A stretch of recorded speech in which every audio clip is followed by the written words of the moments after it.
আচ্ছা, একটা কথা বলি। আমরা যেহেতু মেহেন্দি আর্টিস্ট, তাই অনেক আত্মীয়, পাশের বাসায় মানুষ বা পরিচিতরা ধরে নেয়, "আরে তুমি তো মেহেন্দি দাও, একটু ফ্রি করে দাও না।" মানে কেন? কে বলছে মেহেন্দি আর্টিস্ট মানেই ফ্রি সার্ভিস? অনেকেই মনে করে মেহেন্দি দেওয়া খুব ইজি। ওই যে হাতে কোণ ধরিয়ে দিলেই হয়ে যায়, তাই না? ওইরকম কিছু। কিন্তু কেউ বোঝে না এর পিছনে কতটা কষ্ট, কতটা সময়, কতটা প্র্যাকটিস, কতটা পেশেন্ট লাগে। একটা ভালো মেহেন্দি ডিজাইন করতে কতক্ষণ লাগে? হাত ব্যথা হয়ে যায়, চোখ ব্যথা হয়ে যায়, অ্যান্ড কোর্স আমাদের কোমর তো আছেই, ওইগুলো কেউ দেখে না। আর আমরা যখন বলি না ফ্রিতে দিতে পারবো না, তখনই শুরু হয়ে যায়, আহা কি রুড, আগে তো এমন ছিল না, এত টাকা চাও কেন, আগে তো টাকা নিতা না।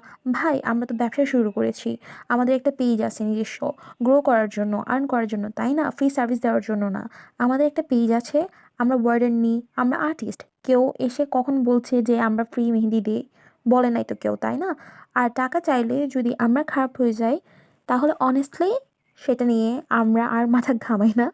কারণ নিজের কাজের দাম চাওয়া কোনো অপরাধ না। এটা শুধু আমার কথা না, প্রায় এভরি মেহেন্দি আর্টিস্ট এই জিনিসের মধ্য দিয়ে।